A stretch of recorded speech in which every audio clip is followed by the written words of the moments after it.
ఐపీఎల్లో మాజీ క్రికెటర్ అంబటి రాయుడు విరాట్ కోహ్లీపై చేసిన కామెంట్స్ వివాదం అంతకంతకు మారుతోంది. ప్రస్తుతం అంబటిని ఆయన ఫ్యామిలీని టార్గెట్ చేశారు కోహ్లీ ఫ్యాన్స్. అంబటి రాయుడికి బెదిరింపు మెసేజ్లు పంపుతున్నారు. కుటుంబ సభ్యుల్ని చంపేస్తామని, భార్య కూతుళ్లను అత్యాచారం చేస్తామని కామెంట్స్ పెడుతూ దారుణంగా ట్రోలింగ్స్ చేస్తున్నారు.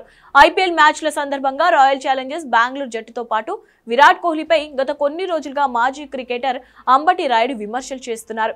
ఐపీఎల్ 2024లో ఓ కీలక మ్యాచ్లో ఆర్సీబీ చేతిలో సీఎస్కే ఓడిపోయింది. ఆ మ్యాచ్లో విజయంతో ఆర్సీబీ ప్లే ఆఫ్స్ కి దూసుకెళ్లింది. ఈ మ్యాచ్ తర్వాత నుంచి రాయుడు ఆర్సీబీపై సోషల్ మీడియాలో విమర్శలు చేస్తున్నాడు. ప్లే ఆఫ్ చేరితేనే టైటిల్ గెలిచినట్టు సంబరాలని కామెంట్ చేశాడు.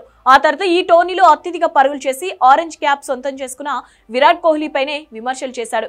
క్యాష్ గెలిచినంత మాత్రాన ఐపీఎల్ ట్రోఫీ గెలవరని అన్నాడు రాయుడు. ఈ కామెంట్స్ ని బెంగళూరు కోహ్లీ ఫ్యాన్స్ జీర్ణించుకోలేకపోతున్నారు. దాంతో రాయుడుతో పాటు అతని భార్య, ఇద్దరు చిన్నారులను కూడా టార్గెట్ చేశారు. రాయుడిని బండబూతులు తిడుతూ పోస్టులు పెడుతున్నట్టు అంబటి ఫ్రెండ్ శాంపాల్ ఇన్స్టాగ్రామ్ లో ఆవేదన వ్యక్తం చేశాడు. రాయుడికి భార్య, 7 ఏళ్ల 4 ఏళ్ల వయసున కూతుళ్లను అత్యాచారం చేస్తామని బెదిరిస్తున్నారు. అంబటి భార్యపై అసభ్యకరంగా ట్రోలింగ్ చేస్తున్నారని చెప్పాడు. రాయుడి కుటుంబ తీవ్ర భయాందోళనలో ఉందంటున్నారు. పోలీసులు కఠిన చర్యలు తీసుకోవాలని శాంపాల్ విజ్ఞప్తి చేశాడు. క్రికెట్లో విమర్శలు సహజమేనని, కానీ అంత మాత్రాన రాయుడు ఫ్యామిలీని టార్గెట్ చేసి బెదిరించడం, ట్రోలింగ్ చేయడం కరెక్ట్ కాదని అంటున్నారు కొందరు నెటిజన్స్.